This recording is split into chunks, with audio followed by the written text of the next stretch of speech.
Welcome to the Doc G Show, a radio show cluster. Without further ado, critics have said he has the face for radio and a voice for silent films. Your host, Ben Doc G Gordon. And we are on the air. Welcome to the Doc G Show. I'm your host, Doc G. With me, as always, the one, the only, Mikey Maximus, the Fernicus. Say what? Charette. Dr. Gordon. What's up, sir? How are you? Hanging in there, man. Yeah? Hanging in there. It's getting warm. I mean, like, not spring warm, but, you know, it got really cold this morning, and then it rebounded really fast, and that made me happy. You know? Yeah. And it's not getting dark at 3 in the afternoon anymore. So that's yeah, that's nice. You know, so things are on the rise, Mike. Things are on the rise, Doc G. How was your how's the basketball career going? Doc G, it's going, man. I'm playing with the Bucks now. That's my team. I'm so like with the current Bucks. The current Bucks, yeah. Okay. Dame. Yeah. Giannis. Yeah. I'm transitioning. Chris Middleton. I was playing my career. Yeah, Chris Middleton. Yeah. I was playing my career mode. I'm trying to play for money. So I'm transitioning into playing as a whole team. So you're gonna play with the Bucks. Yeah. When you're playing for money. Yeah. I'm dominant in the paint. Now, is there a rule you can set? Is this like that you have to play with current teams? Well. Is that a thing? Funny you bring that up. Yeah. So when you're playing online, you play against ranked teams in that same there's in three that same rankings. season. So Bucks are ranked number 1. And then Magic are ranked 2, and then I think there's some other teams that are ranked 3. I can't remember which ones those are. But when you play online versus money, people can play with whatever team, and I didn't know that. And the first time I played against somebody for money, I played with I thought we were picking tier 3 teams. Right. I picked the Orlando Magic. Great tier 3 team. Great tier 3 team. Yeah. This guy picked the all-time greatest Lakers. And we're not talking... I think that's about the same. Right? Well, but we're not talking about the old school Magic Johnson, whatever. We're talking about all of the best Lakers, in one team. Magic, Kobe, Wilt Chamberlain, Shaq. That seems a little unfair. It was a terrible game. It was a terrible game. So when you don't play for money, you have to play with current teams. But when you don't play for money, you play evenly matched teams against. That makes no sense. Nope. I don't see why. It would seem like you would need to play evenly matched teams for money. That would be more important. When you do the money thing, though, you are just playing with somebody online. You're just renegades. You both agree. Hey, we're gonna play each other online, and as far as the money, you just have no goes, rules. That's all they care. There's just no rules. There's no rules. No rules. You're living out. That's why you can't really do it on the computer because people mod. Yeah. And you can the wild west stuff. Though. Yeah. Yeah. That's scary. That's scary. Well, Mike, I have a new profession. Oh yeah, you do. I'm gonna be a professional golfer. Yes. Yeah. Woo-hoo. Yeah. Our former co-host Dave Burles Berlin would be so proud of me. I went up to South Carolina, hung out with my good friend Brandon, and he's been hitting the links lately, Mike. Not a lot. Yeah. But he likes Topgolf. He gets out there, hits the driving range, enjoys, hitting a couple of balls. So much fun. It is. He has some kind of day pass, so it's not outrageously expensive, and he doesn't end up buying $75 worth of appetizers that are semi-good. So he was like, hey, you want to play some golf? Actually, I think I was like, hey, you want to play some golf? Because, he was playing golf. And we decided that we would play. And, Mike, I haven't played a round of golf in, I think, about 15 years. Really? Might be a little bit longer than that, Now, I picked up a club. I've played a couple of Topgolf rounds. but I hadn't played a round of golf in about 15 years. And you want to know something? What? It looked like I hadn't played golf in about 15 years. Mike, not only that, but we played a course that cost about 3 times the price of my clubs. Now, you might be saying, holy crap, that's one expensive course. Nope. That's one cheap set of clubs. That's what that is. Mike, Gotcha. These clubs were purchased by my father at a thrift store. There you go. Not just one thrift store, multiple thrift stores. This is a mix and match set. Looks like something that if a hobo took up golf, he might own. It's very nice. Okay. Very nice. So we go out there, we hit the driving range before our tee time, and we're just starting at the driving range, and the course marshal, I looked that up. That's what they're called, course marshal. Course marshal, yeah. He comes up to us. He's like, fellas, you want to go a little early? We've got a single in front of you who wouldn't mind playing with someone if you want to play. And luckily, my friend Brandon foresaw how embarrassing this would be for us because we're no good at golf. And he was like, thanks, man, but we're just looking to have fun. We're just we're gonna go by ourselves. It's cool. Mm-hmm. So we hit like 8 balls at the driving range, and then we have to get ready to actually play. And I'm like, that I should be good. That's a ball for every 2 years I haven't played. I think we'll be ready to go. Warmed up. Yeah. Yeah, and we go over to the first hole, and the marshal is there, and he immediately just starts telling us all the facts about how the course plays, Mm-hmm. He's like, well, you're going to have, so there's going to be 2 middle sand traps here. Now, if you notice, the fairway's a little shorter than normal, and it's going to roll here, so you want to pop your ball up. And I was like, I really wanted to basically jump in and be like, yeah, it's pointless, man. It's pointless. Like, I wanted to tell him that he could have saved his, 20-minute speech and just been like, just point the hole out to us and be like, hit that way. That's where you want to go. So true. It was completely useless to us. It's basically like trying to explain the complexities of grammar and syntax to someone who doesn't speak English. You're just like, yeah. Okay. So, right before we set off, He's like, the player in front of you that you were going to play with, don't worry, she shouldn't hold you up. She's a junior LPGA player, but she's playing 2 balls. And that's who he asked us to play with, Mike. Do you know how embarrassing that would have been? Dodged a bullet there, yeah. Yeah. And not only that, but that would have been the most worthless thing ever for that girl. She would have gotten up there and drove the ball 200 yards, and then I followed up by driving at 10 yards square into a tree, and she would have been like, yeah, that's it. That's exactly where I wanted to put it. I like a little challenge. I like to start myself off with a handicap, so good. But Mike, this may surprise you. We didn't score under par. Doctor, I don't know what that means. Mike, if you are completely unfamiliar with golf, which it sounds like you are. By the way, I've never played a round of golf, ever. Yeah,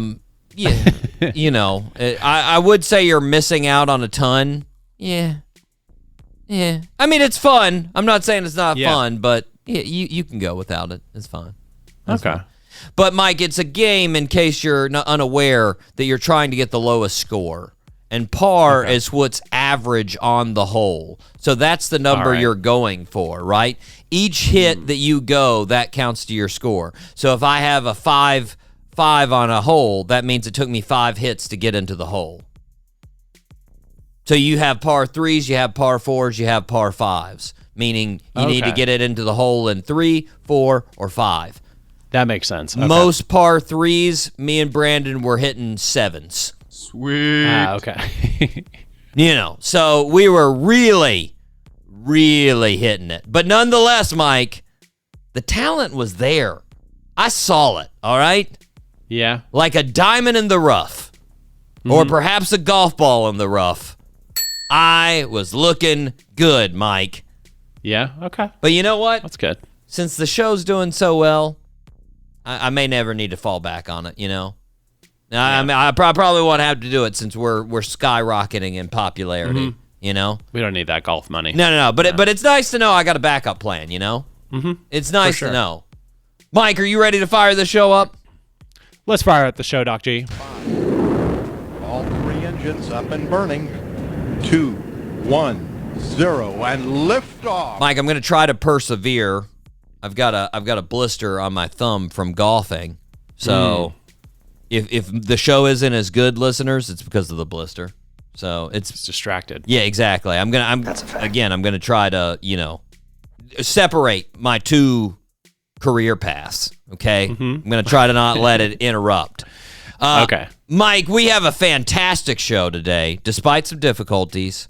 Listeners, I may or may not have lost the interview with Kenny Wayne Shepherd. Girl, come on! That may have happened, you know? And I got to say, you think tiny memory cards are awesome until you lose one, you know?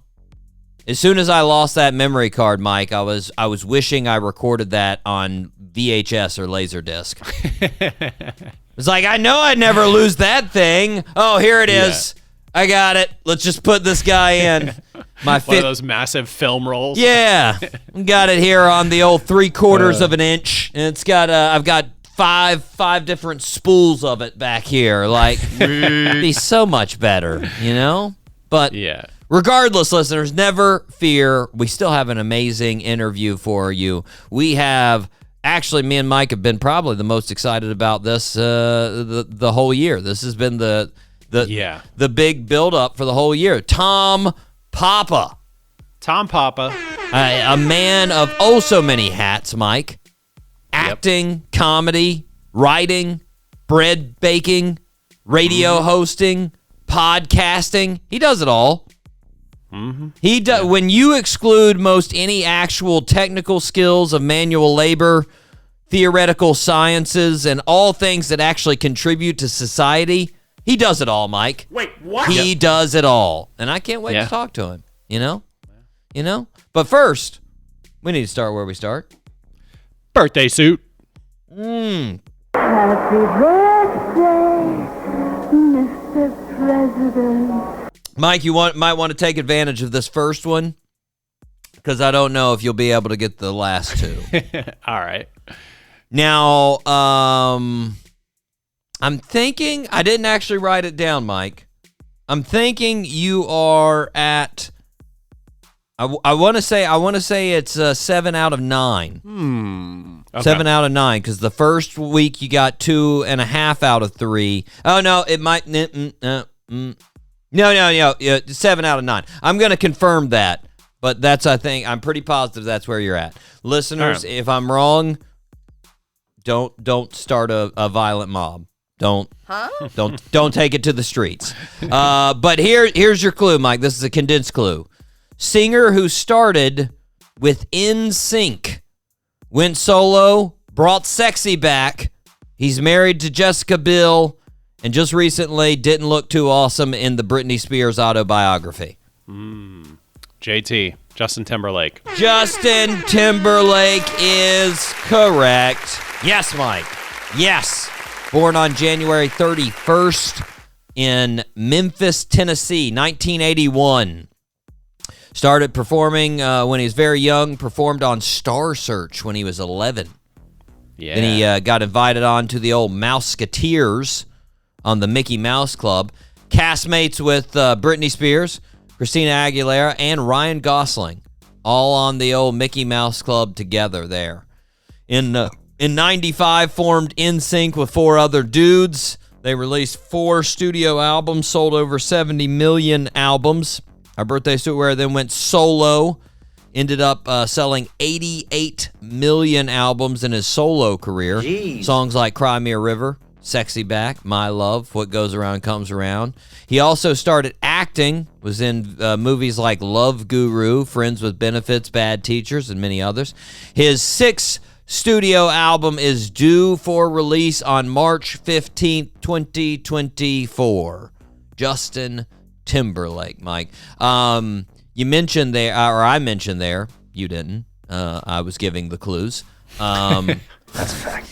That he didn't look so good in the Britney Spears autobiography. After she released all that, seems like she, I don't know. Maybe she felt like, she didn't have to feel bad. She was basically just telling the truth, But I think she did feel a little bit bad because she apparently made an Instagram post, like sort of supporting JT and then saying she was excited about his music coming out. But I got to say, those Instagram posts that she does are scary, Mike. Yeah, they are. Those things are, props to you, Brittany, but yikes. It's like a Street Fighter character with those swords and all this stuff. It is some live action role play there going on. And then the eyes are a little empty. It's a little, you don't want to look directly at them. Yes. Regardless, happy birthday to JT turning, let's see, what is that? 43. 43. Yeah. Mike, are you ready to rip some headlines? Let's rip some headlines, Doc G. It's now time for Rip from the Headlines. Mike, you're a married man.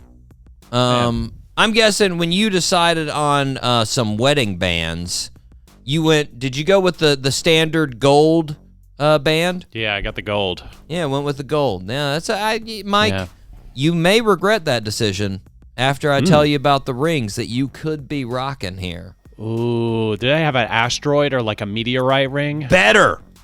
Get ready for it. Amanda Booth. She's a jeweler and a clay artist from Canada. She's got her own store called Trinkets by Amanda Booth. That's a catchy name. She's got a lot of attention for her decisions on social media. Or not decisions, what the is that? Her designs on social media. She has over 350,000 followers on TikTok of when she's making these trinkets, Mike. And her recent creation, it raised a little bit of eyebrows. She made some wedding rings for an unnamed couple.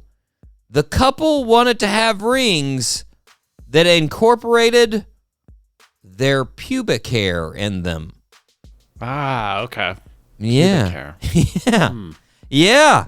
She made some lovely blue clay rings, Mike, that are encased with silver, and of course, below, sort of englazed, I guess, in the clay are the couple's pubes. Oh. Word. Yeah. Weird.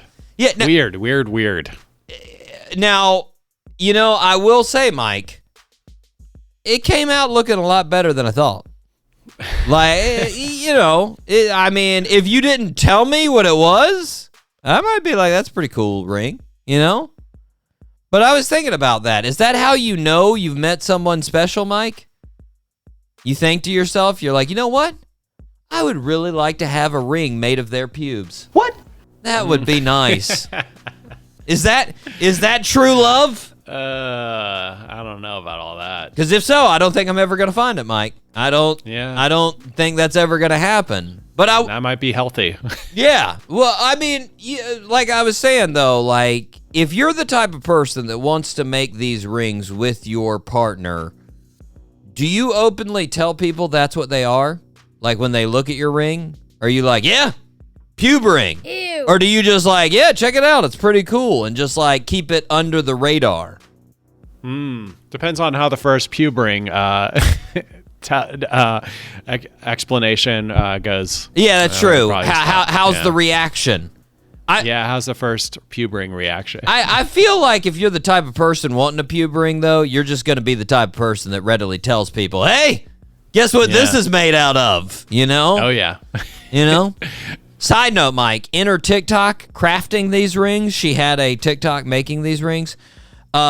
She was placing the hairs in the blue clay rings. No gloves. No gloves. Just grabbing these pubes and throwing it in there. Okay. Bare fingers. Girl, come on. Nah. Not for me, Maybe Mike. She needs the dexterity? the grip. Yeah. the dexterity. Yeah, I could see it. Yeah, that's disgusting. Yeah, made me shiver a little bit. You know what though? For some reason, I thought you were gonna say the rings were made of bones, like bone. I don't know why. I thought Took you were out a going in that rib, direction. scraped it out. Here you go. That'd be dedication right there. It'd be disgusting, and it'd be dedication. Didn't we learn that the ribs grow back? Yes. Fun fact, Mike. Ribs grow back. Fun fact. Retaining from the show. Mike, Yes. here's an article from the old Huff Post. This is from their wellness section. Quote, doctors reveal exactly what happens to your brain after you turn 50. Mike, I can tell you what happens to your brain exactly after you turn 50 without reading this article. Okay. Nothing. Nothing. Yeah. Like, this title's just so ridiculous, though, Mike. Like, saying scientists can tell you exactly what happens, like, come on, man. Everybody's an individual. Telling you exactly what happens is like going up. I can tell you exactly what happens to your heart the Monday after Easter. No, you can't. Like, that's so specific. There's no, like, here's what happens. Here we go. Well, here's why people read this, actually. People read this, Mike, because they think they're going to read and it's going to say, okay, at 50, dementia just slaps you in the face. Yeah. Everybody, the second you turn 50, whack! Oh, crap, I'm crazy. I knew it. That's it. 50. But I guess what? It doesn't. For some of you, it will, but not everybody. Some people will just be awesome, crystal clear thoughts until they're 99. And then other people at 42, they'll just turn, into 5-year-olds because of their functioning. So, yeah. It's awesome. They just have no idea. And here, let me give you a summary how this works, guys. It gets worse all the way until you die. There you go. Just a pick me up on the old Wednesday show. Woohoo! Mike, have you seen the movie trailer for the remake of Roadhouse? No, I have not. Yeah, it's going to be big, Mike. It's going to be big. Wait, what's Roadhouse again? What's that movie? Classic 80s movie, Mike. I've actually gave a summary on the show before. I don't think you were on the show when I gave the summary of it. But it's an awesome, like, it's perfect because it makes no sense. It's one of those 80s movies that you're just like, when would this ever happen? Who is this guy? But it's with Patrick Swayze. He's a bouncer. Actually, a cooler is his full title. But he controls a bar called the Double Deuce, and he basically takes on this country town mafia to control the bar that he is working at. They're doing a remake of it, Mike, with Jake Gyllenhaal. That's who's doing the role, and I gotta be honest. And he's all jacked, right? Oh yeah. Oh yeah, wearing floral tropical shirts every scene. It's very nice. Yeah. Opened up, he's got the chest out, got the abs going. Looks pretty good. Yeah, he does. I think I'll see it. I think I'll see the movie. All right. I'm gonna be a harsh judge. I mean, because you're never gonna be better than the original. You can't outperform Swayze. Don't try it. No way. But, I'm open to it. Now, the reason I brought it up, Mike, if you're unaware, which it seems you are since you hadn't heard that the movie was out, Conor McGregor is going to make his acting debut in the movie. Okay. Yeah, the UFC fighter. He plays the antagonist to Jake Gyllenhaal there. Conor plays a brash, loud, talking-in-your-face fighter who's looking to, rough up Jake Gyllenhaal's character. Take him down. Beat him up, Yeah. And a lot of people, Mike, I mean a lot, felt the need to jump on social media and mention that he was basically playing himself in this movie. Mm-hmm. And I was like, yeah, of course he is. Like, it's his first movie, Mike. Yeah. You got to be yourself. Yeah. What were they expecting? That he comes out and plays a 65-year-old retired accountant from Idaho? And they're like, that's some good acting right there. That is really not. No. When somebody's learning to play the guitar, you don't start out with Van Halen. You start out with Three Little Pigs. That's what he's doing. He's starting off with something he knows. He knows how to be a loud fighting asshole, and he does a really good job at it. So let him do it. I think he's gonna nail it, Mike. I'm excited to see it. I'm excited. I'll go watch it, Doc G. I'll do the movie review. You don't even have to go watch. Like, I mean, you don't have to go watch it because it's going to be on Amazon Prime. That's what they're. Oh, yeah, perfect. Yeah, exactly. Mike, quick story out of Lakewood, Colorado. It's just a few minutes south there of Denver. A suspect has been identified and a warrant has been issued after a lengthy investigation for what the media has dubbed an underwear thief. Oh, another one. Apparently, this dude has been investigated for over 3 years. 3 years. 3 years! After being suspected of stealing laundry from the Lakeview Tower Apartments complex dozens of times. The main items include women and children's underwear, bras, and lingerie. Now, police say a search warrant at the suspect's home led to the discovery of over 500 items of evidence that belong to the victims, aging 6 to 69, Mike, with the cost totaling nearly $30,000 in damage. Mike, if you're doing the math on that, that's $60 a piece. And I'm going to be honest, that sounds like a little inflation by the police there. A little bit. Yeah, I mean, let's be honest. There's at least a couple of Walmart undies in that bunch that cost like $2. All right, Yeah. They're not all Victoria's Secret pieces, okay? But Mike, as you know, we don't usually like to give criminals suggestions. Nope. But I'm going to. Girl, come on. Like, if you're this guy, Mike, why are you just out there stealing underwear, man? Wouldn't it be a smart idea to throw a couple of shirts and socks for if you get caught, you cover your tracks, you know? I mean, Yeah. if you get caught then, you're still a thief, but at least you're not a thief/perv, you know? Yeah. You just throw a couple of shirts and you're like, hey, I was going to sell these on eBay, you know? Come on. Think ahead. Think ahead. Weird. Yeah. Also, you can't drive to another apartment complex? Come on, man. At least vary it up. They make it a little bit harder. You're doing the same place where you live 500 times? Come on. Have you not watched any shows? Exactly. On how to do this? Exactly. You think that people were like, I feel like I'm missing underwear every single week.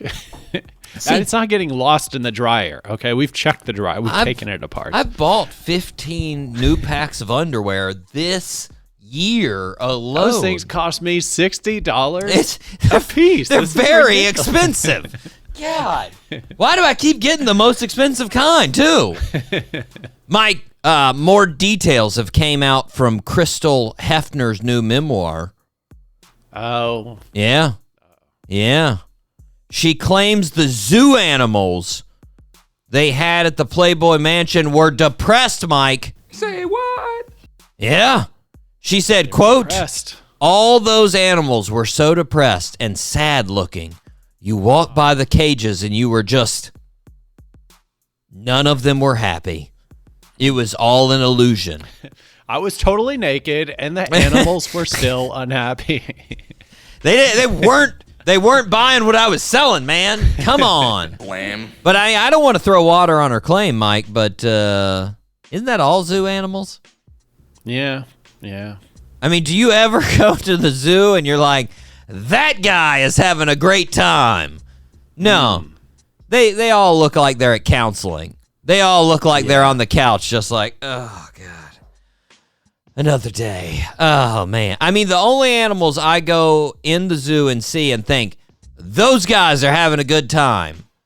Pandas and otters.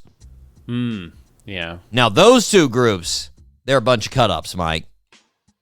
Doesn't matter how much space they have. Doesn't matter what toys they have. You put a couple otters together, to get crazy.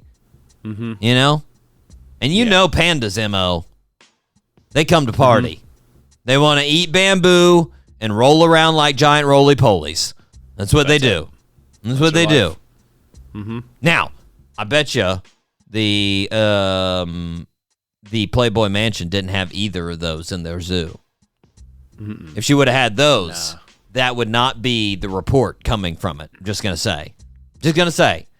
Mike, Zuckerberg, the Zuckster's back in the news.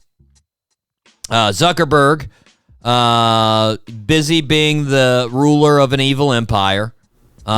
He recently said that Meta will attempt to build an artificial general intelligence system and make it open source. Now, if you're unaware, artificial general intelligence system is a theoretical AI system that is capable of carrying out even more functions than just the existing AI now. It's basically it's at the point where intelligence exceeds the functioning of humans, like as far as the actual like thought process. Now, they haven't obviously constructed this at this point. It's all theoretic. But he also said, very crucial, Mike, like I mentioned at the end there, it's going to be open source, which means it would be open to anyone. Anyone that wanted it. Yeah. And Mike, my response to this is, this guy, Mike.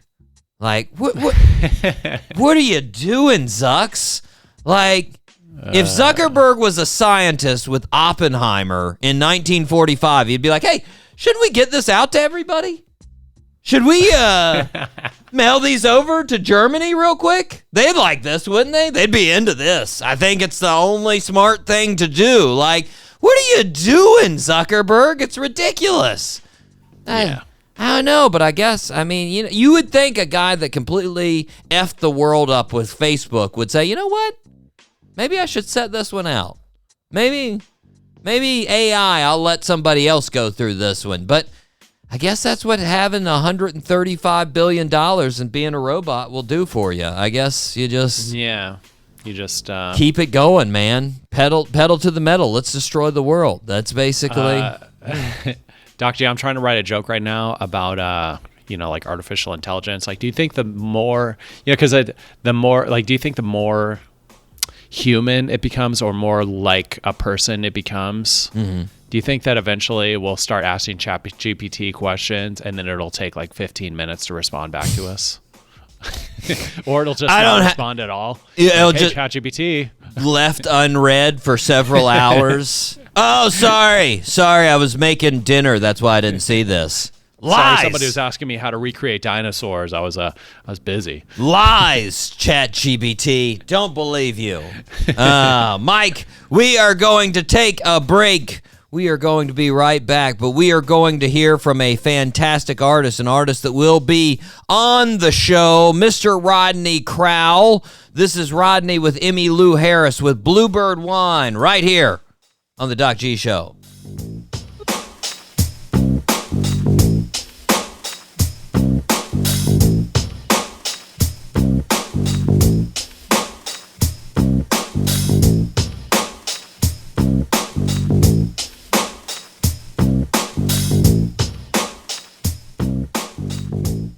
And we are back here on the Doc G Show. Spinnaker Radio, WSKRLP 95.5 FM in Jacksonville, Florida. Mike, what do listeners need to do? Well, if the listeners feel like the show is a positive way to waste their time, they should please subscribe to the show on Apple Podcasts. We're on Spotify. We're on YouTube, wherever you can support the show. And if the listeners are feeling extra generous, please leave us a 5-star review. Please leave us a comment. And hey, this will help us out even more. Tell a friend. Tell a friend about the show. Tell a friend. Tell a friend. Word of mouth, guys. Take a marketing class. That's what helps the most. Yeah. word of mouth. And like I've told you many times, I can't do it. Nobody wants to listen to me. I mean, hopefully people want to listen to me on the show, but nobody wants to listen to me outside of the show, promote the show. That doesn't work. Yeah. That doesn't work. That's like trying to get somebody to have sex with their cousin. It's just gross. It just doesn't work unless you're Einstein or Roosevelt. They literally hooked up with their cousins. Mike, I'll listen to Einstein's podcast. I would despite too. his relationship. And despite that he's not alive, I'd listen to it. I would do it. What? Mike, we need to thank the regulars. Need to thank the 5 stars. Let's see how good I can do. Let's see. Here we go.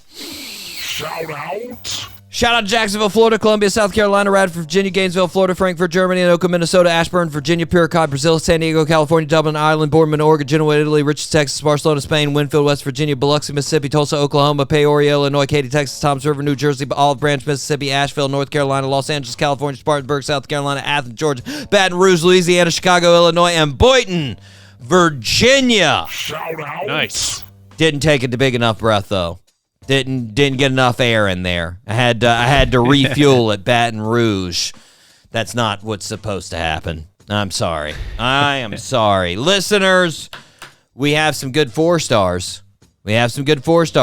First off, Mike, in the 4 stars, shout out to our southern neighbors there. Fort Lauderdale, Florida. Fort Lauderdale. Major shout out to Fort Lauderdale. We've been getting some listens down there. Yeah. Yeah. Like that. My bro's hometown. Shout out to you guys. Thanks. Hialeah, Florida. Shout out to them next. Also getting a lot of listens to Hialeah. Shout out to Hialeah because I went to an orthopedic doctor there for about a year when I was in undergrad. So there we go. Yeah, good times with a crappy hip. Yes. Lexington, Kentucky. Shout out to Lexington. Shout out to Brooklyn, New York. Shout out to Queens, New York. Want to see a little competition?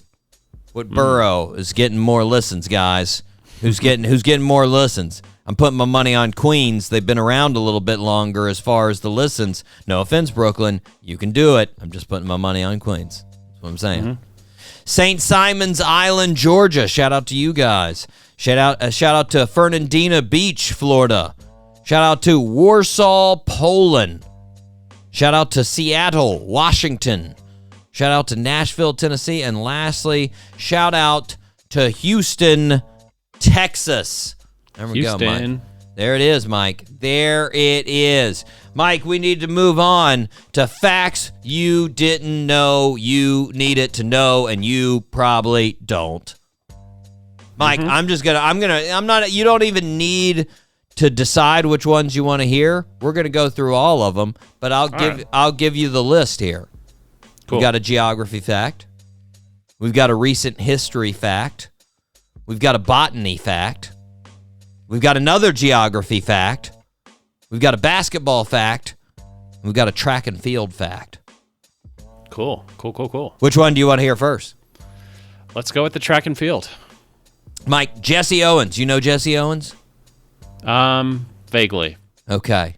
Yeah, Jesse Owens. He went up against Hitler's Germany in the Olympics. He was, he's world conqueror as far as American athletics.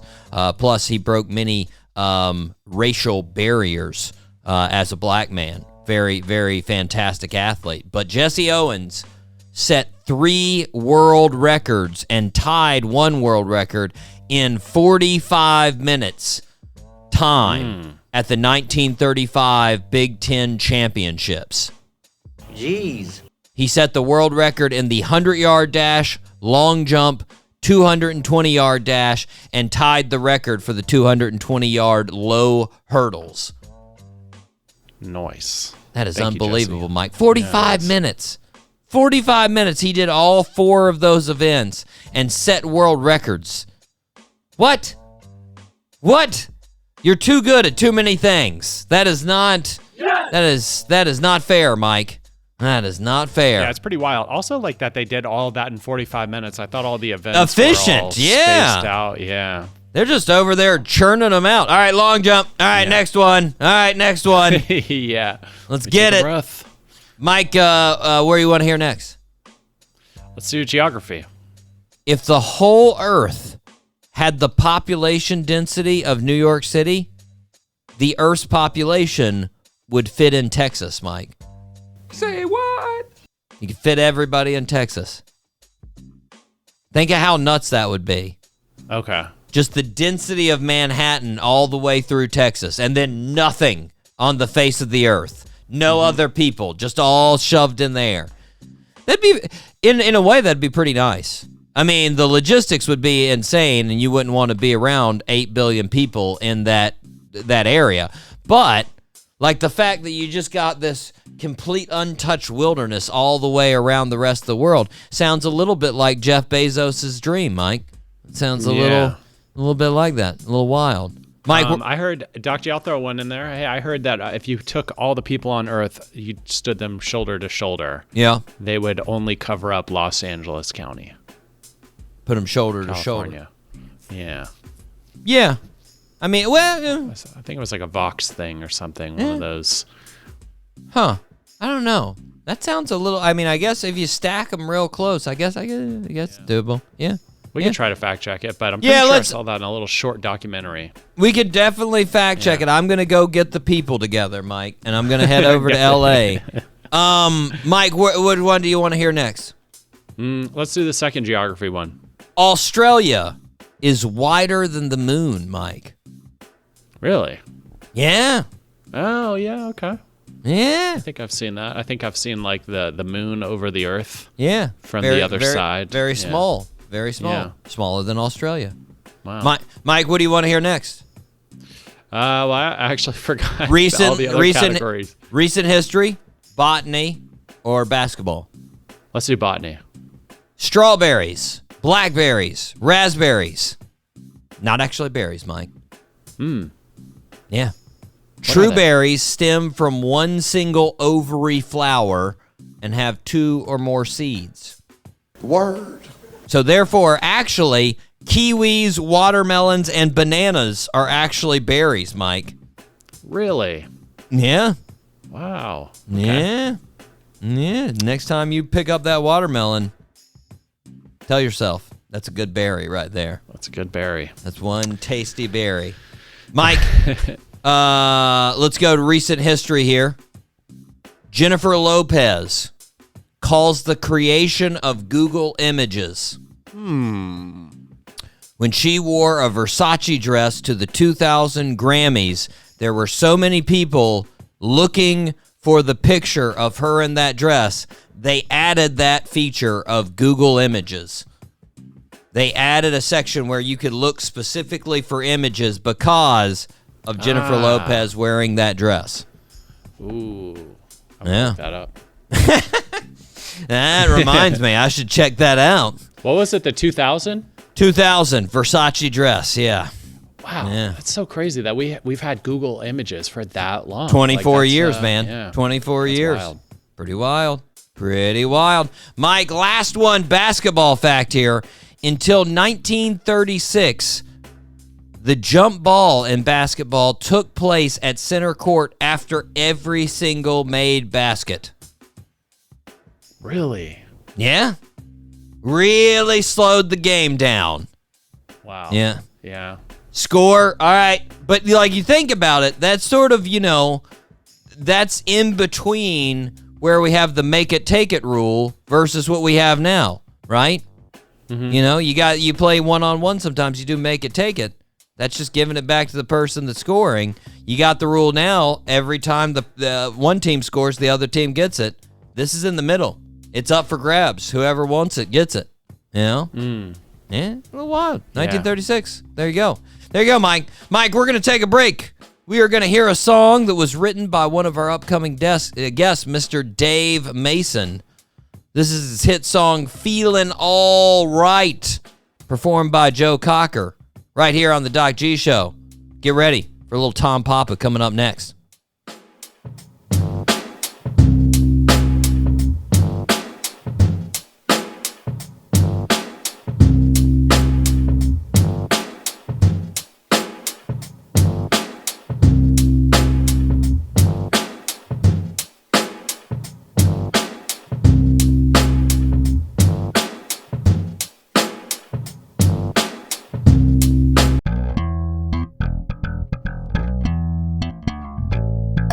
this Rock Montana. This Mucho Yellow. And it's Rockin' Yellow. And you're listening to Doc G Show from 803 to 904. The best show on the radio. You dig? This is 95.5 Spinnaker Radio. WSKR-LP-FM, UNF Jacksonville.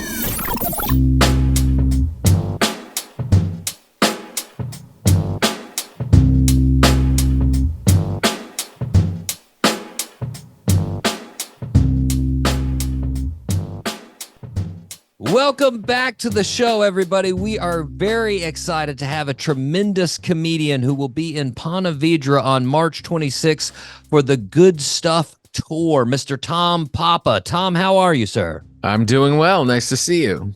Of course. I mean, I have been looking at your career, and my God, you do a lot. It is. I mean, you're a radio host, you act, you host podcasts, you write, you bake. Eventually, you got to run out of time. How do you determine what fits into your schedule?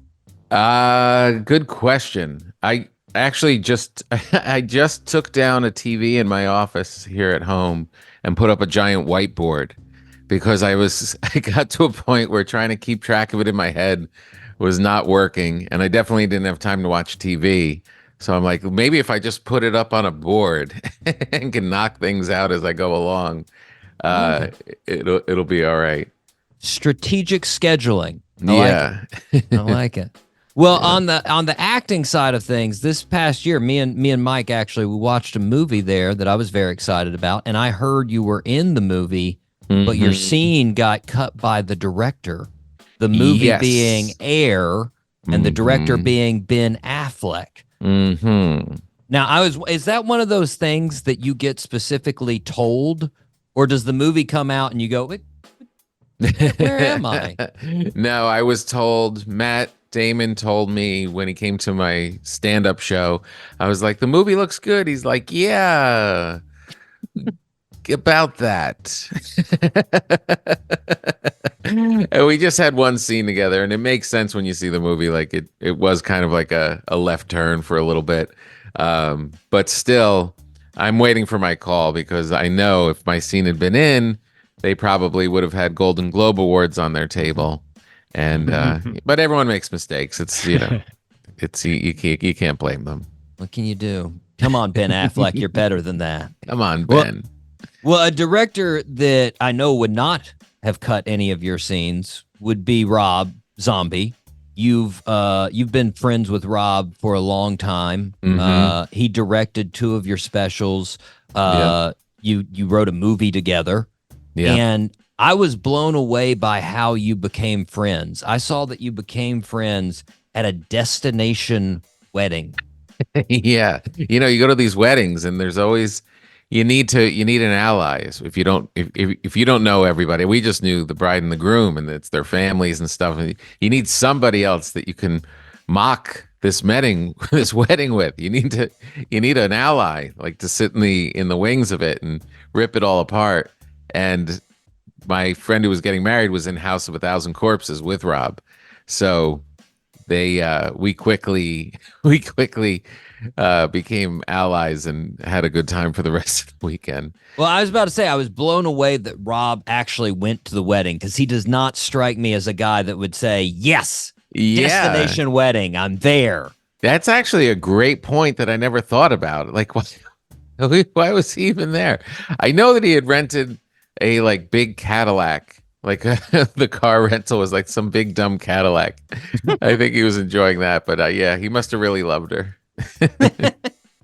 Well, now along with acting, you've done great podcasts. The most recent is Breaking Bread with Tom Papa, and the title has multiple meanings. But of course, you are pretty famous for your bread baking tendencies. Your daughter got you your first sourdough starter for Christmas. That's right. Does she constantly remind you how big of a contribution to your life she made? Like, hey, listen, it's all because of me that this bread baking thing has developed. Yeah, she says she's responsible for the second wave of my career. She really lets me know it every time I'm pull a loaf out of the oven. So how does it feel that I revived your career? It is really funny. I mean, people really do know the bread thing. It's very I don't know, sticky online and stuff. It became a thing to the point where people come up to me and I think they're going to say something about stand-up and they'll say something about bread. Like I had a flight attendant on American Airlines recently come up and he leaned in and he was like, "I'm sorry about the bread." And it is very cool because I do really enjoy it and love making it, and it is a big part of my life. So to have people like respond and have this other avenue is pretty cool. I think you go on Joe Rogan's podcast with bread, you're going to be labeled as the bread guy from then on. Yeah, when you were all the Joe was definitely responsible for getting the word out early. It was really early because I had just started it and I went on there and was talking about it, and I think it was like off that first or second interview that the New York Times called, and they were doing a article on sourdough starters, and they put me in it, and it was like, I don't know if they realize I've only made like 6 loaves. I'm a rookie. Come on, guys. But all right, I'll talk to you. Well, I will say lately on the podcast, the way Kira's been pushing herbal remedies and supplements, I'm a little concerned new listeners might think she's like a witch doctor. She is. I know. She calls herself a mad gypsy. And I like it though, because I feel like that's where all of these strangest podcasts really come into their fortune, is whenever they're selling supplements of some sort. They always have some host who looks like the unhealthiest thing alive, but they're selling you supplements for the end of times. Those guys make bank. It's Ask Alex Jones. Yes. Yeah, perfect example. Well, we haven't talked about your radio show. You crossed the 800th episode of What a Joke this past year on Sirius XM. And I was wondering, being a radio podcast guy myself, do you actively go into the radio show approaching it differently than your podcast? Yeah, there is a difference. You know, I'm on that serious one with Fortune Feemster, and she's a different personality, so we have like a bit of a different rhythm. It also is a little bit more day-to-day radio, so I come into that one a little bit more of what's current, what's happening this week, what's happening today, that kind of a thing. Where my podcast is more about the guest, and it's more about the celebration of what's going. So we go a little deeper into it all. Nice. Yeah. Well, I'm guessing if you had to choose one thing in your career that you had to stick with, you couldn't do anything else, I'm guessing it'd be stand-up, right? Yeah, for sure. It's just the most fun. It literally is the most fun. I mean, doing the radio or writing books and acting, all that stuff is cool, and it has its own rewards, and it's creative, but just that rush, that conversation you're having with the audience, and they're giving you the energy. It's just energy, and you're not by yourself. It's literally, they're as big a part of the night as you are. That ride, and then everyone's just joyful. Everybody comes out and they're just like, my face hurts, and you got me through the pandemic, and you helped me on our ride, to work every day. And it's like all that stuff is just so rewarding and immediate. Stand up wins. Do you see, I'm guessing you see a ton of crossover. I mean, like at your stand-up, there's all kinds of folks that are there because of your show, because your radio show or podcast or books. Yeah, it's interesting. I sign books at the end of the show. I'll be in the lobby and I sign books for people, and it's interesting to see where they come from. Some come from NPR, because I'm on NPR a lot doing like Wait, Don't Tell Me, and you'll have those people, and then you have the TV people, and you have people from way back. And yeah, it's really interesting how you just kind of, it's not like, and I remember watching that with older comedians when I was coming up. There was either you had like a big hit and you were the guy from this movie or this TV show, or you were someone that was in a whole bunch of different stuff and it just accumulated. Just the volume of it got you to the same place. Interesting. And I think that's what ended up being my path. The volume. Yeah. The volume. Yeah. Just Well, you're coming to Ponte Vedra. That is the show coming up March 26th. And I noticed, actually, you've got 18 shows this spring. 5 of those dates so far are in Florida. Finally, my agent is listening to me. Well, I mean, we're obviously fun to laugh at, but would you say Florida is a fun place to do comedy? Yeah, because there are a lot of transplants from very cold, miserable places, and those people tend to have a good sense of humor. True. And also, for the last couple of years, it's no joke. My agent, I think I was in Fargo last February, North Dakota. I was in Red Wing, Minnesota. Like, I fell on the ice. I'm like, dude, we can make our own schedule. How about Key West? Our schedule goes around the Caribbean for 7 months. It's rotating around. Yeah. That's fantastic. Hey, I'm sorry, Doc G. Tom, just curious, aside from Florida and Ponte Vedra, of course, where is your favorite place in the country to perform? Is there a venue that you're just like, I can't wait to do this place? There's so many. We actually had this question. Someone asked me, what was your favorite show of 2023? And it was hard. Like, once you start thinking about them and listing them off, they all have their own thing. It's like, there's like the big marketplaces are really fun, to go to, like Minneapolis or San Francisco or Denver or Boston. Like, those are always really fun. It seems like an event. You're in the big city. But then you go to these like smaller places where they're just so happy that you're there. Like, I always call that the "What are you doing here?" tour. You'll do a show in this tiny town, and they're like, "What are you doing here?" It's like, "What do you mean? You live here?" Yeah, I don't know what I'm doing here. There's a theater. There was an airport. Yeah. I guess, like, specifically, what's your favorite venue? Like, is there a venue that stands out that you're just like, sound, lighting, ceilings, the way the crowd is organized? There's Town Hall in New York is this legendary place that's just, I really love. It's a reason like so many people have performed there over the years. There's the Fitzgerald in St. Paul, Minnesota, which is where Prairie Home Companion really kind of came from. And it's like the perfect size. It's just, the people are great. That the acoustic, everything about that's a special one in my mind. I really love the older theaters that have history.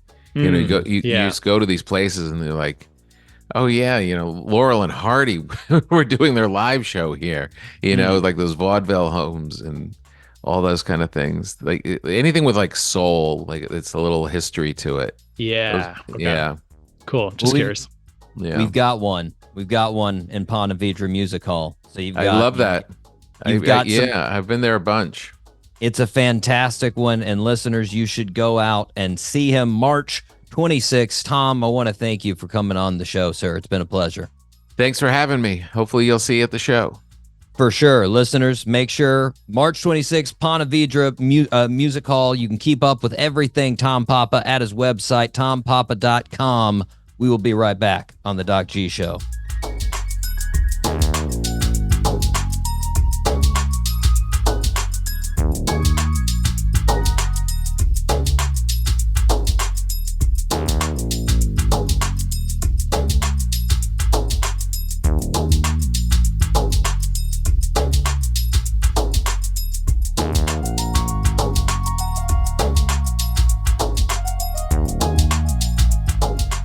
And we are back here on the Doc G Show. During that break, me and Mike took the time to look at Jennifer Lopez pictures of the 2000s.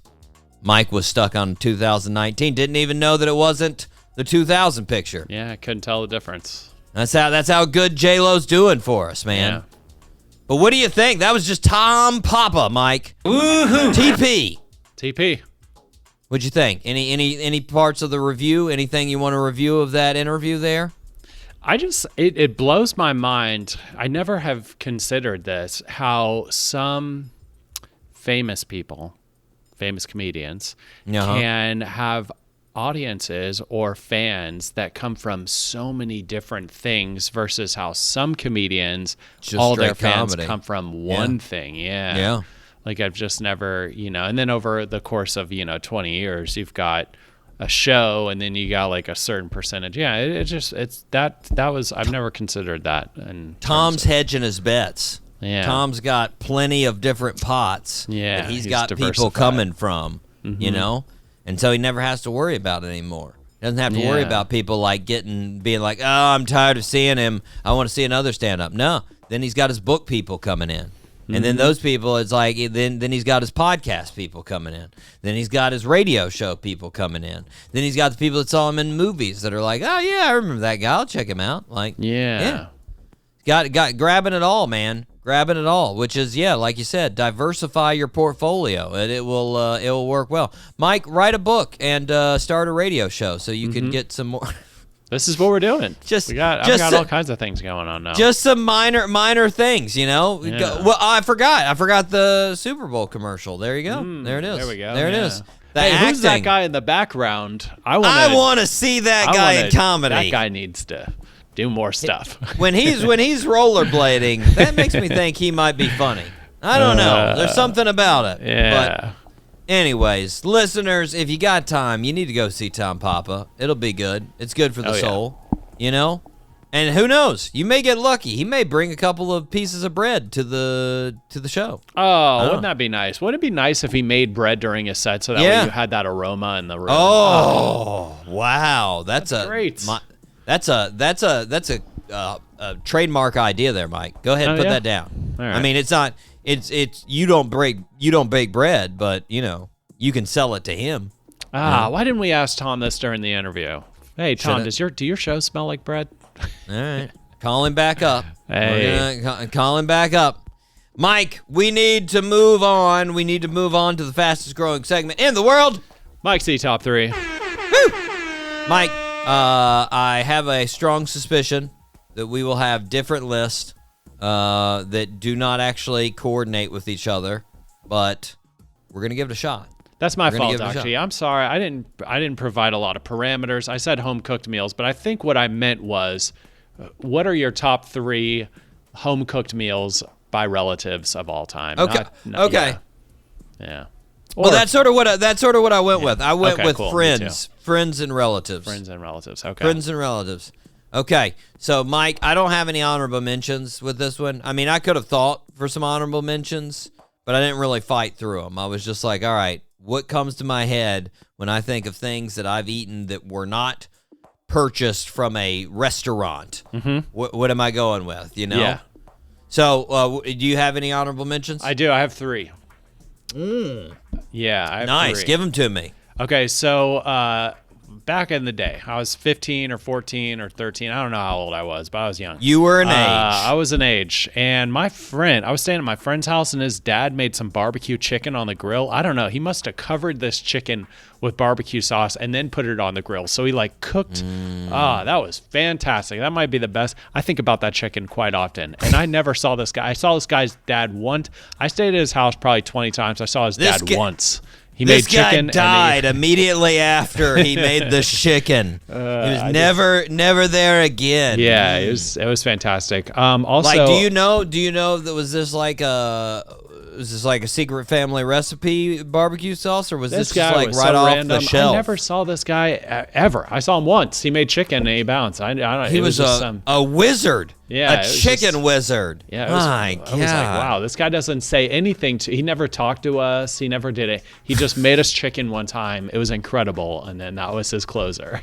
The mute chef came in, gave us his chicken, and walked out. Oh, man. It was man, a few words, but great chicken. We got to find this guy. Yeah. Hunt him down. Get that chicken recipe. Your Brian, number 2 Elkins, there. Your dad, man. Your dad crushed that chicken wherever you are and wherever he is. That's right. But yeah, and then the other one, my mom, a couple years ago, I went to my mom's house and she marinated chicken in pickle juice and fried chicken. Oh my gosh, fantastic! Little Chick-fil-A secret right there. Yeah, the Chick-fil-A approach. Pickle brine. Yeah. Oh yeah. Fantastic. I tried that, by the way, with jalapenos. Doesn't work as well. The jalapeno juice doesn't work as well. Oh yeah. Oh no, that's not gonna work, man. No. Why not? No. Do you know? The capsaicin of the pickles. You can't. It won't cook right. Different chemistry. Okay. We'll talk more about that after the show, Doc G. Very curious. And then also the last one would be my grandmother. I remember back in the day, maybe once or twice, made fried catfish. Oh my Lord. Fantastic. That's it. Good. That's Nothing like a good piece of trash fish, Mike. Yeah, it was fantastic. Catfish or tilapia. Both of those pieces of fish just so trashy, but you know what? You do it right. Yeah. It was great. Good stuff. Mike, my number 3 would go to my friend's mom, Eva. Eva used to go to the beach with this friend every single summer, right? We'd make a little pilgrimage down to the beach. We'd stay for a week, always nice. And at lunch, she would make chicken salad sandwiches. Salad sandwiches. Those chicken salad sandwiches were killer, man. Yeah. They were killer. And I I was one of those just like I was, I don't know. I guess I was inexperienced, you would say. My palate was inexperienced. And she's like, I'm making a chicken salad sandwich. Even though my palate was inexperienced, I wasn't, opposed to trying things. So I was like, hit me with this thing. I don't know what this is.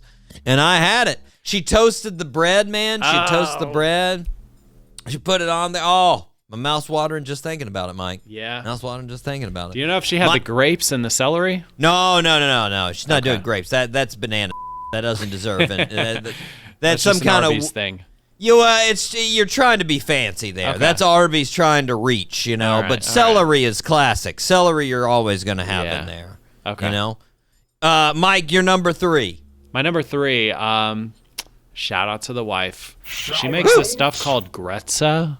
Doc G, and it's the most simple thing you could imagine. It's toast or it's bread. She chops it up into small pieces, douses the bread in butter. She cooks the bread in a pan, and then she adds eggs to the whole thing. Right. Yeah. And it's just that's it. It's fantastic. Well, I mean, as you're explaining that, it doesn't take too much of an imagination to see that would be good. No, not really. You said bread, butter, and eggs. Yeah, that's pretty much. I could eat that for days in pretty much any way that you make that. Yeah, it's great. That's great. My number 2 goes to my mom. One thing that she makes that I'm a big fan of: wilted salad, Mike. Wilted salad. So, there's a lot of these. It's where you make a salad with mostly greens, right? Mm-hmm. And then the salad dressing has some type of hot grease in it. And you put that hot grease on it after you sort of dress up the salad, and it wilts because of the hot nature of the grease. But, the salad dressing is basically, like a vinegar and then bacon grease, and then you got bacon in the salad. Oh! Really? So good, Mike. Interesting. Now, is it a game of basically find the bacon in the salad? Yes, it is. But it's still delicious, Mike. Yeah. It is so good. Wilted salad. Okay. Yeah. Yeah, you're number 2, Mike. My number 2, my mom, she makes just yellow rice and chicken. I don't know what she does to this chicken, but it's fantastic. Oh, my mom will marinate the chicken in Italian dressing, like the Italian dressing that you just buy at the store. Yeah, she'll marinate it in the that. wishbone or something like that. Yeah, the wishbone. Yeah, exactly. Mm-hmm. The wishbone Italian dressing, and then yellow rice. Fantastic. That's it. Yeah, you gotta. That's one of the keys, Mike. You gotta marinate. You got to marinate for a long time. You got to let that stuff get in there, Get in there. Yeah. But my How number long- one. Sorry, Doc G. How long should you marinate for? Like a chicken and some Italian It dressing? depends. What would be, I mean, like it a day? depends. But you could do. Yeah, you could. I mean, it depends on the temp that you're marinating too. Okay. You know, are you marinating at room temperature? Or are you marinating at refrigerated temperature? If you're marinating at refrigerated temperature, you got to give it more time. Yeah. You got to give it a good like 24 hours, 36 hours, right? But if you're marinating at room temperature, you don't want to die, so you got to do a couple hours. So like you don't want to leave that chicken out for 3 days and then eat it and be like, "Oh, I had diarrhea." That's odd. Mike, my number one, my friend Matt, his mom Pat. That's right, I said Pat. Her name is Pat. Yeah. And she's full-blooded Italian, my friend. Oh yeah. And let me tell you, when she busted out a lasagna, oh man. Oh, lasagna. Get out of town, that lasagna was good. I'd always get excited too. Matt would invite a whole bunch of friends over, and as soon as Pat started making food, I was like, I'm out for whatever you guys are doing. I'm in with her. And I would just stay in the kitchen with her, just waiting for that thing to finish. I was like, let's see what you got going on here. Man. I was like the dog, just hanging around, being like, "Are there any scraps?" Just circling around. Any scraps? You got anything? You got? I wasn't helping at all, not being helpful at all, just waiting for free food. But it was so good, Mike. Yeah, so good, Mike. You're number one. Number one, Grandma Thanksgiving. Can't beat it. She had all the hits. The fried okra. It wasn't really a traditional Thanksgiving like sides, but fried okra, potato salad, all the hits. She had also deviled eggs. The deviled eggs. Incredible. Man. Yeah. She's going like, I mean, she's got like potato salad. That's like a cookout. And then she's got the fried okra. That's like soul food. She's just going all over the map. It's like a southern Thanksgiving. Oh, But, I man, like it was it, great. Mike. Miss it. I like it. Mike, what is our topic going to be next week? Ooh, how about this? Top 3 discontinued foods. Well, I think if any listeners have actually kept up with the show, they know exactly what my number one is on that one. Yeah? I've mentioned it like at least 5 times on this show. Probably more like 20. But we can do that. We can go with that. Cool. Top 3 discontinued foods. Now, I'm going to go ahead and put a marker on it, Mike.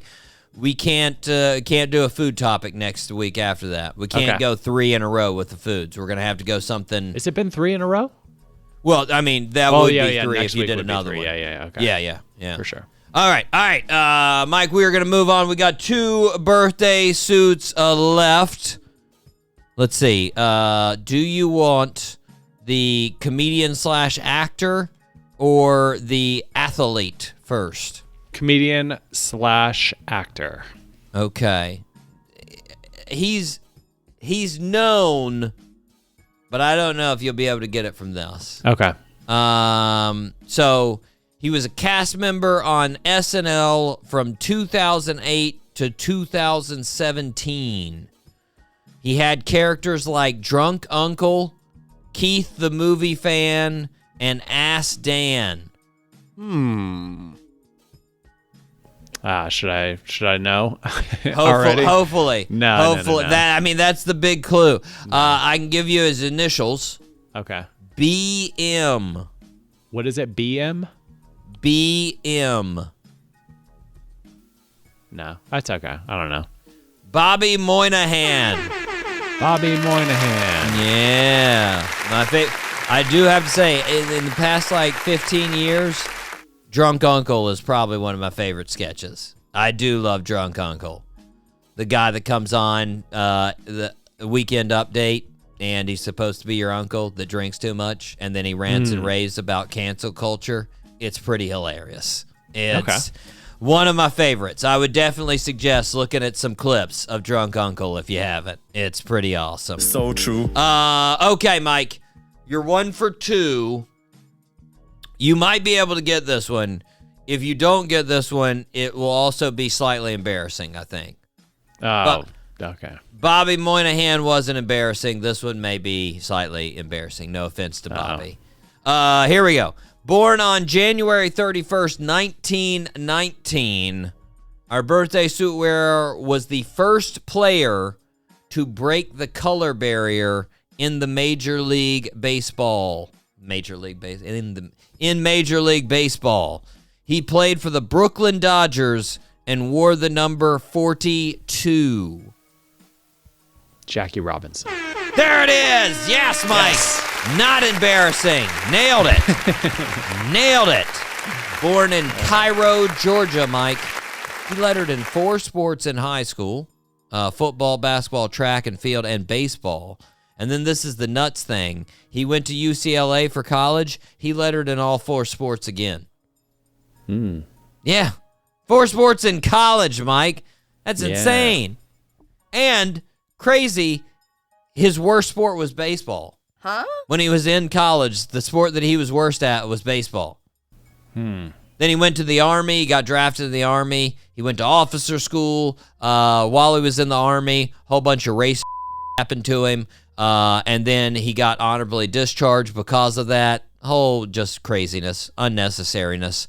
In 1947, Brooklyn Dodgers called him up to the major leagues. He became the first player to break the color barrier. During his career, he was a 6-time All-Star, a World Series champion, a 2-time stolen base leader, a batting champion, an MVP, and he was inducted into the Baseball Hall of Fame in 1962. And not surprisingly, Mike, since it was 1962, he did not have a unanimous vote into the Baseball Hall of Fame. It was like 70%. And I was like, are you serious? Yeah. You serious? Come on, man. I know it's 1962, but come on. Ridiculous. On, guys. Regardless, happy birthday to Jackie Robinson. Fantastic. Happy birthday to Bobby Moynihan. Of course, happy birthday to JT. Good luck on that new album, JT. Good luck. Mike, we have some fantastic shows coming up. Very excited. We have Dave Mason. Been waiting for Dave for a year now. We were supposed to interview him last year at pretty much this time. His bus broke down. Couldn't make it to the interview. We had to cancel. It was very sad. But we've got him on the show. Fantastic musician. He was one of the founders of one of the Rock and Roll Hall of Fame bands, Traffic. He is on record. He recorded with Jimi Hendrix. This man is an absolute legend. Dave Mason, super excited to have Dave on the show. We're also going to have Rodney Crowell, like I said, coming up. Just a legend in the musical game as well. And then we've got the Irie coming back on the show. The Irie, the fellas are going to be back on the show. This is going to be their 3rd time on the show. Very excited. Awesome. Very excited to have them back on the show. We've got a couple more things in the work. There's a couple of huge ones out there. Lunkers, listeners, that I'm very, very crossing my fingers, but I'm not gonna jinx it by putting it out there yet. I'm crossing my fingers. But until then, Mike, we need to wrap up the show. I have been your host, Doc G. With me, as always, the one, the only, Mikey, Maximus, the Fernicus, Charette. Always a pleasure, Doc G. Thank you so much for having me. Of course. And until next week, zip it up and zip it out. Zippity-doo-dah.